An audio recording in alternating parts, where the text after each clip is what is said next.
शिव और पार्वती के दिव्य विवाह के बाद पूरी सृष्टि में जैसे एक नई ऊर्जा का संचार हो गया। देवताओं के हृदय में शांति लौटी, प्रकृति फिर से संतुलित होने लगी। लेकिन इस शांति के पीछे एक गहरी चिंता अभी भी छिपी हुई थी। एक अत्यंत शक्तिशाली असुर था जिसका नाम था तारकासुर। तारकासुर ने वर्षों तक कठोर तपस्या की थी।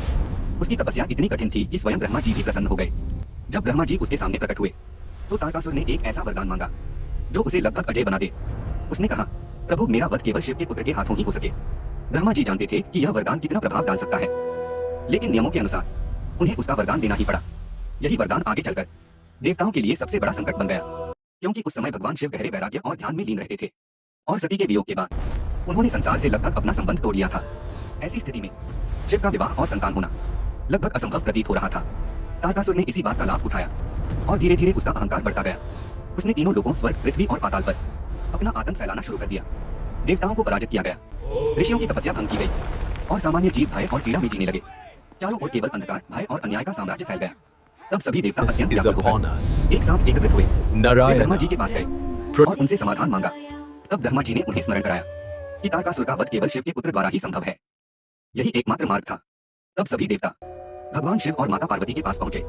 उन्होंने अत्यंत विनम्रता से प्रार्थना की कि वे सृष्टि की रक्षा के लिए एक ऐसे पुत्र को जन्म दें जो इस अधर्म का अंत कर सके। माता पार्वती ने देवताओं की वेदना को समझा और भगवान शिव ने भी उनकी प्रार्थना स्वीकार की। तब एक दिव्य क्षण आया जब भगवान शिव की अपार शक्ति से एक अद्भुत तेज उत्पन्न हुआ। वह तेज इतना प्रचंड और तेजोमय था कि उसे कोई भी सीधे धारण नहीं कर सकता था। उस तेज से संपूर्ण ब्रह्मांड आलोकित हो उठा, जैसे स्वयं अग्नि का सागर प्रकट हो गया हो। तब उस दिव्य तेज को संभालने के लिए माता गंगा को सौंपा गया। गंगा ने उस तेज को अपने पवित्र जल में समाहित किया और उसे अपने प्रवाह के साथ आगे ले चली। वह दिव्य शक्ति बहते बहते एक पवित्र स्थान श्रवण वन तक पहुंची। वहीं उस तेज ने रोक लिया और एक दिव्य बालक का जन्म हुआ। यह कोई साधारण बालक नहीं था। उसके शरीर से प्रकाश निकल रहा था। उसके चेहरे पर अद्भुत तेज था। यह वही बालक था जिसका जन्म सृष्टि की रक्षा के लिए हुआ था। उस बालक का पालन पोषण करने के लिए 6 दिव्य माताएं प्रकट हुई, जिन्हें कृतिका कहा जाता है। इन 6 माताओं ने मिलकर उस बालक का पालन किया। इसी कारण उस बालक के 6 मुख प्रकट हुए और वह कार्तिकेय कहलाए। समय बीतता गया और कार्तिकेय धीरे धीरे बड़े होने लगे। बचपन से ही उनमें असाधारण साहस, बुद्धि और शक्ति दिखाई देती थी। वे अन्य बालकों से बिल्कुल भिन्न थे। उनकी हर क्रिया में एक दिव्यता झलकती थी। देवताओं ने उन्हें युद्ध कला, शस्त्र विद्या और रणनीति का प्रशिक्षण दिया।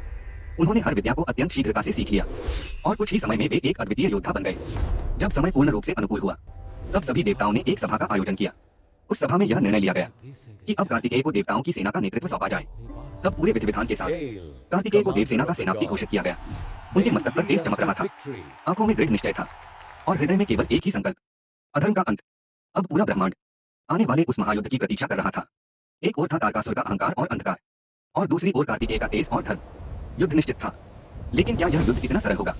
क्या कार्तिकेय वास्तव में तारकासुर को पराजित कर पाएंगे या फिर यह संघर्ष और भी भयावह रूप लेगा? यह जानने के लिए आगे की कथा अवश्य देखिए। सब कुछ तैयार है, युद्ध के लिए सेना भी तैयार है और सेनापति भी, लेकिन असली सवाल अभी भी बाकी है। क्या कार्तिकेय तारकासुर को पराजित कर पाएंगे या फिर यह युद्ध इतिहास का सबसे भयानक युद्ध बनेगा?